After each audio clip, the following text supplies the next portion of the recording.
Welcome back, everybody. Today I'm going to teach you how to uninstall Mozilla Thunderbird in Windows 10.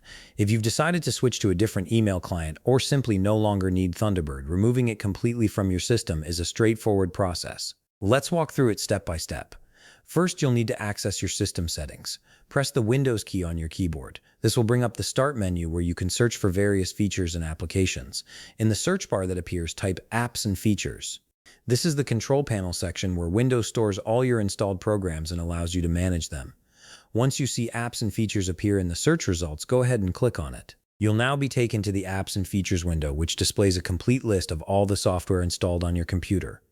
Since scrolling through hundreds of applications would be time-consuming, Windows provides a handy search function right at the top of this page. Look for the search bar and type Thunderbird into it. This will filter the list and bring up Mozilla Thunderbird if it's installed on your system.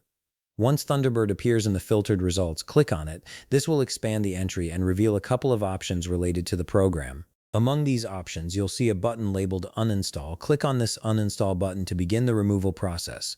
This action tells Windows that you want to remove Thunderbird from your computer. After clicking Uninstall, a confirmation message will pop up on your screen.